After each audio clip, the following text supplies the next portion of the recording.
This is VOA News. I'm Marissa Melton. Protests against a controversial extradition bill and leader Carrie Lam have brought Hong Kong to a standstill. The march by hundreds of thousands of protesters on Sunday comes a day after Lam suspended the bill, but the protesters say they will continue until it's permanently revoked. Meanwhile, U.S. Secretary of State Mike Pompeo says President Donald Trump plans to discuss the Hong Kong issue with his Chinese counterpart, Xi Jinping, at the upcoming G20 summit in Japan.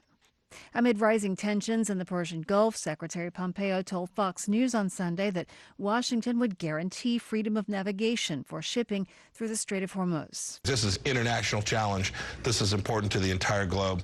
The United States is going to make sure that we take all the actions necessary, diplomatic and otherwise, that achieve that outcome. Pompeo contended that it was unmistakable that Iran launched last week's attacks on two tankers sailing through the narrow passage. In an interview with CBS Face the Nation, House Intelligence Committee Chairman Adam Schiff agreed that Tehran was to blame, but said the tensions in the Persian Gulf are revealing how isolated the United States has become after unilaterally abandoning the Iran nuclear deal. Our allies warned the United States. I think our intelligence agencies warned policymakers that this kind of Iranian reaction was likely a result of a policy of withdrawing from the Iran nuclear agreement. And so what we see is a split of the U.S. from our allies, and we see Russia and China coming together and having Iran's back.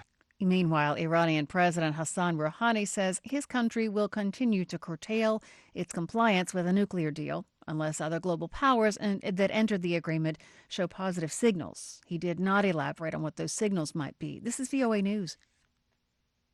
The mass civil disobedience campaign in Khartoum is impeding aid from flowing to flood-stricken victims in the northern Darfur region, according to the United Nations Office for the Coordination of Humanitarian Affairs. Lisa Schlein reports for VOA from OCHA headquarters in Geneva. The UN reports heavy flooding in Tawila in North Darfur has completely destroyed the homes of some 2,500 people and affected nearly 900 latrines, which poses an immediate health hazard.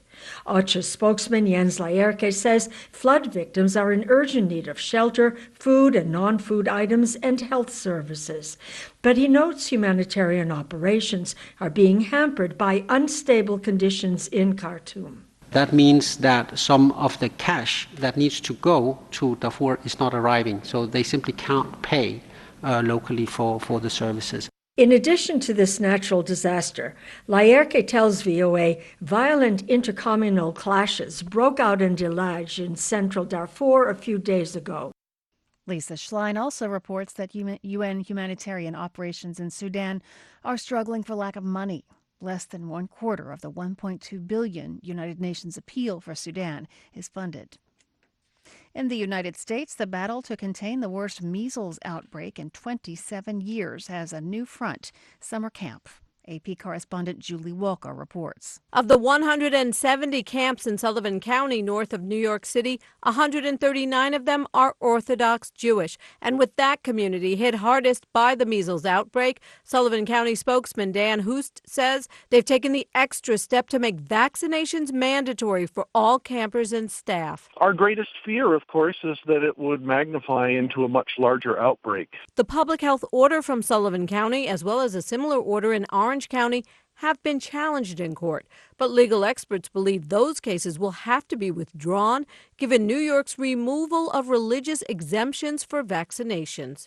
Julie Walker, New York. The wife of Israeli Prime Minister Benjamin Netanyahu has been ordered to pay a $15,000 fine after she admitted to misuse of state funds. Sarah Netanyahu avoided a prison sentence by accepting a plea agreement. She was accused of using some $100,000 in state funds on catering services at the prime minister's residence.